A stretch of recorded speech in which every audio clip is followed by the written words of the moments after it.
What's going on, guys? I'm back with another one, and I just watched a movie called The Alto Knights, starring Robert De Niro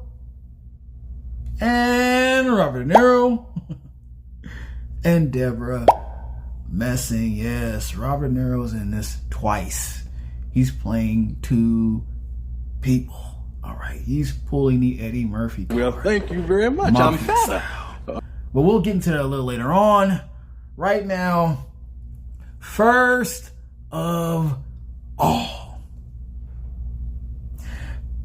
is this the end of Mafia movies? It's over. You're done. Finito. No, I'm serious. I'm dead serious. Is this the end? Because I remember Pesci mentioning a while back that he's not doing any more Mafia style movies, right? His last one was The Irishman, which I still have to see. And then we have De Niro left. Now, I'm not saying De Niro's not great, but there ain't no duo like the De Niro and Pesci duo. They're like the Red Man and Meth of Mafia film. They really are. Dead serious. And then there's Al Pacino, who hasn't done a movie at all in 5+ years. I don't think he has. If he does, it's really underground and it's not a Mafia movie. He hasn't done that in a long time. A long time. Okay? So those are the three kings right there. Besides them, who was left? James Gandolfini, poor guy, he didn't live 6 years. At least he lived 6 years, I think, past the show. And then he had to unfortunately pass away. He would have been great for a lot of movies on this level, because we already seen what he can do in, 6 seasons. All right, but he's gone. So he can't get him. You know what we do have? That guy who played Benny on The Sopranos. Oh man, he is untapped talent. He's been in a couple movies already, but I don't think he's showing his best. I think he can do better. He needs a good lead role. I can see it in him. I'm not saying he's the new Pesci, because no one can be the new Pesci. There's only one Pesci. But then there's only one guy that plays Benny. Okay, and he has something in him that needs to be explored on the big screen in a Mafia movie. I'm serious. Get this guy on stat. Get him out there. Get him out there. And if there's any other Mafia leads that y'all see potential in, put it in the comment section, okay? Because we need this to keep going. I like these kind of movies and shows. All right? But enough about that. Let's get to the review. The Alto Knights, for those who don't know, for those who are not aware, look, I'm gonna level with you. This trailer was only like boosted up for 3 seconds. Honestly, if you didn't catch it, you just didn't catch it. The only people who really paid attention were true Mafia heads. The ones who actually care about movies like this still. Big fans of Mafia cinema. All right. Everybody else is like, yeah, whatever. We're tired of these violent movies. Oh, they're too violent. Yeah, okay. Well, you can go sit home and stay doing go knit a sweater or something. Do what you need to do. All right. I don't care. I want more of these. But, nobody else knows. Nobody else knows about this film, I don't think, or cares. But I do. So in that case, I'm going to let you slide. I'm going to let you slide for today. But next time, it won't be so easy. All right? The Alto Knights. It's pretty much about two big Mafia figures back in the 1950s. Frank Costello and Vito Genovese. I guess I'm saying the name right. Two different guys, two different kind of guys, but they were both real cool buddies until jealousy and backstabbing started. They couldn't trust each other anymore. They got too big to where, now there's only got to be one on top. And so here goes the drama between the two of these guys. And there were a lot of real, events that happened in this movie. This is a real thing. This is a biography on these two characters. And so you get a lot of backstabbing and violence. We'll get into that later on about the violent part, but you get a lot of backstory on something that really happened in this situation. And that's pretty much the movie. Positives. This was a highly informative film. All right, from the beginning, they show you the real pics compared to the movie. Flashes of the black and white stills. Everything. They're breaking down the storyline carefully. Talk to the you get to audience. hear it in the dialogue. When they're talking, it's very informative. All the information. There's no information left out. There might be some scenes left out that I think should have been added. Well, like I said, we'll talk about that a little later on. But for the most part, you're going to get the lowdown. You don't even have to go back and look the history up. They're going to tell you everything in the movie. Like they're supposed to do in a biopic. It's too late. In a proper She's already pregnant. biopic. They do the right thing with this, all right? They let you know about Frank Costello, his personality, his history, before he did what he did. They didn't have it looking like they're interviewing the actual Frank Costello, which is still De Niro, but we get it. We get what you're trying to do there. We get it.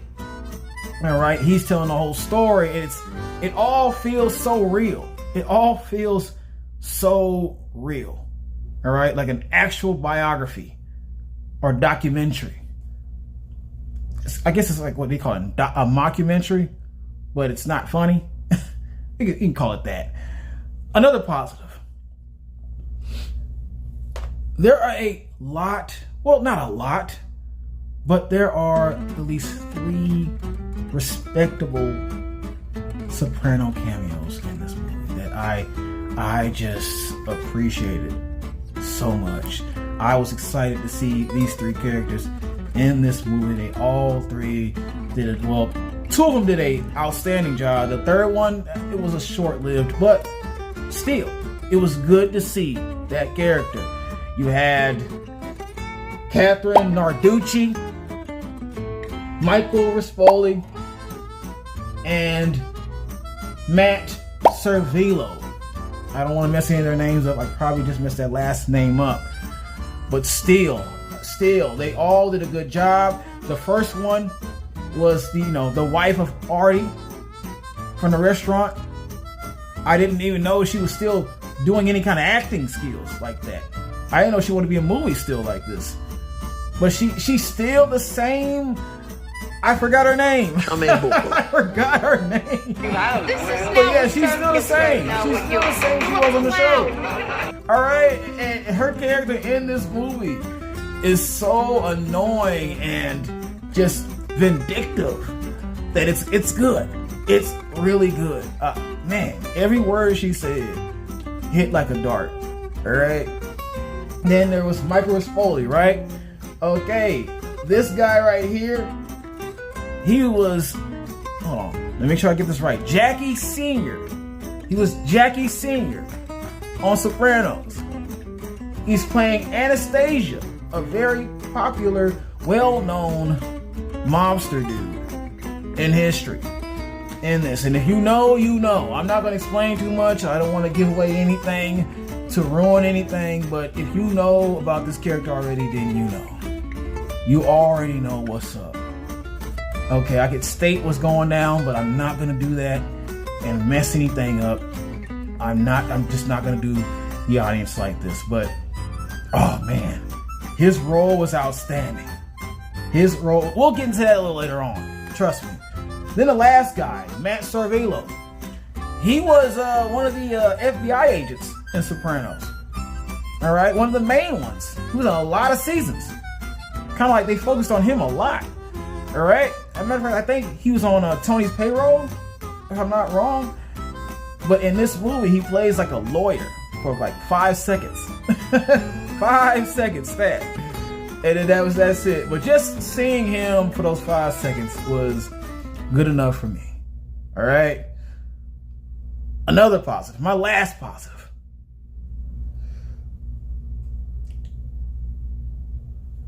The murder that woke me up. I'm not even playing with you.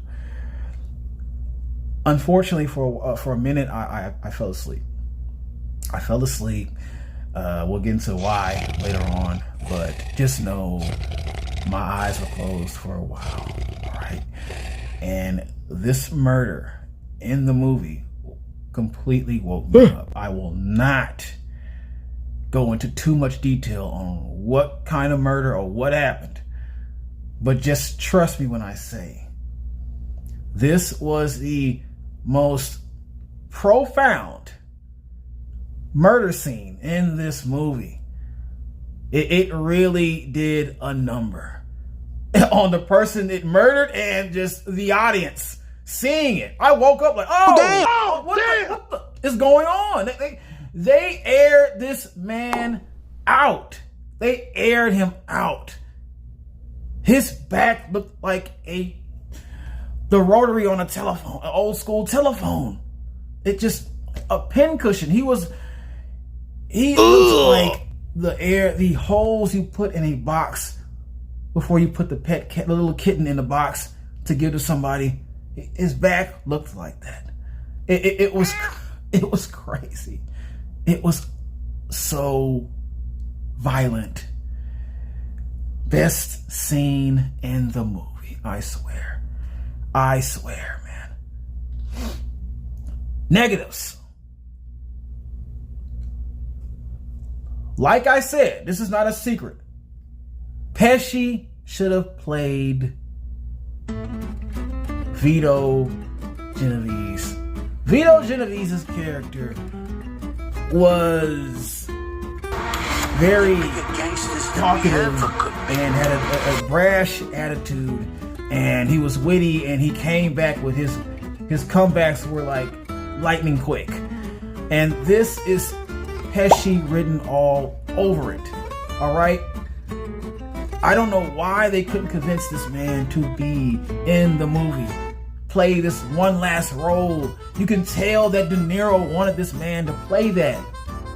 You could tell De Niro was like, okay, this character screams Pesci, and I can't get Pesci to be in this, so I'm gonna play both parts. I don't agree with that at all. I don't think De Niro should have done that. It was a bad choice. It was a bad choice to go with.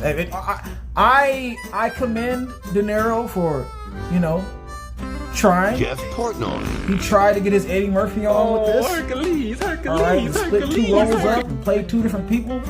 Not everybody can do it. And he just proves that, it wasn't strong. It can't be strong with everybody. You needed Pesci for the part of Vito. You just play Frank Costello, and Pesci could have played Vito. And there's so many parts that Pesci would have killed. He would have killed those parts as Vito. Every action and move that Vito made, Pesci is all over this. I just can't bring myself to understand why they didn't make the right decision or just go with somebody else. Don't try to split yourself in half because you're so desperate to get that feel. It didn't work. I'm sorry, De Niro. It did not work, man. Next negative. Not enough murder for me. And I know that sounds sick to say, but this is a mafia movie. There was one scene where they showed some silhouette type murder, and then they showed somebody else get shot up. That was okay, whatever. Okay, okay. Then somebody got shot and they really did not die. If you've seen the movie, you know what I'm talking about. Other than that, oh, and there's the scene I already talked about that woke me up. That saved the movie for a big portion of it. That was a good murder scene. That was crazy. That was crazy and so intense, that scene. But other than that, what happened? Are you leaving something out? Are you sure this is a story that you want to tell? Because a lot is not being told here, if that's the case. I don't think. This can't be it. My Mafia movies got nothing but violence and chaos and rage from the beginning to the end. All right, with entertainment and sex and all kind of stuff in between that. You guys just did not fulfill that for me. I needed more. I needed more than what you gave me. It's disappointing. That's why I fell asleep. That's why I fell asleep. And I woke up to that one scene that I woke up to. Because I needed violence in my Mafia movie. All right. And I was running low. Okay. Plain and simple. It's as easy as that. Last negative for this. Where is Scorsese? Marty! Cool down. I liked it. Yeah, man. I'm dead ass serious. I'm dead ass serious. When I looked this up and I was like, okay, man, Scorsese, he had to. No. I know he didn't. He didn't direct this. I know he didn't. And I was right. He did not. I forgot the man's name. Not trying to disrespect you, bro, but I knew Scorsese didn't do this. I know he had nothing to do with this. All right? He had nothing to do with this at all.